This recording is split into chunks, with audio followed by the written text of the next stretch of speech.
औरत पर दूसरी जिम्मेदारी और औरत के ऊपर मर्द का दूसरा हक है राजों की हिफाजत, राज की हिफाजत। जैसा कि रब्बुल इज्जत ने फरमाया हाफिज़ातुल लिल गैबी बिमा हफिज़ल्लाह। साले औरतें मर्दों के राजों की हिफाजत करने वाली होती हैं इस बिना पर कि अल्लाह ताला ने उनके राजों की हिफाजत की है।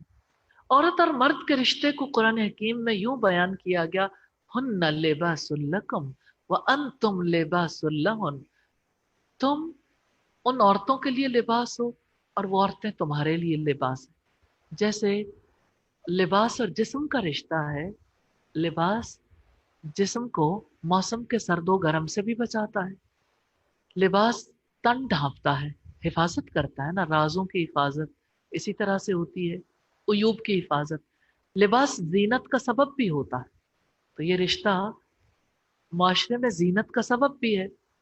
औरत और मर्द एक दूसरे के सबसे ज्यादा करीब होते हैं और उन्हें एक दूसरे की बातों का सबसे ज्यादा पता होता है।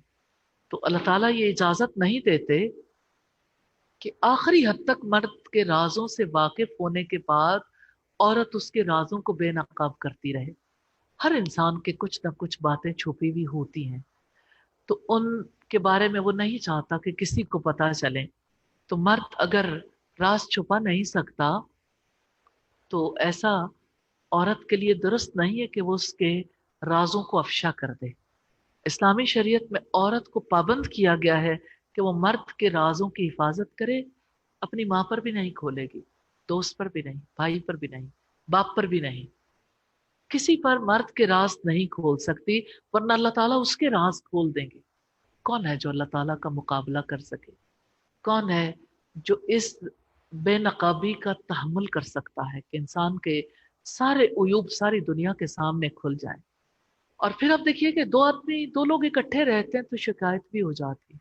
हर बात अगर जाके औरत घर वालों को बताएगी तो फिर क्या होगा? वो उसी के शौहर के बारे में बुरा सोचने लगेंगे और शौहर बीवी तो जल्द इकट्ठे हो जाएंगे, घर वालों का दिल खराब हो जाएगा और ये ताल्लुकात मुस्तकिल खराब होने पर मुंतज हो सकते हैं। तो औरत मर्द की राजदार है, उसे राजदारी आखिरी वक्त तक निभानी है। यही वफा है कि वो मर्द के साथ वफा करे, इताअत भी करे, राजों की हिफाजत भी करे, किसी तीसरे शख्स से मर्द के राज बयान ना करे।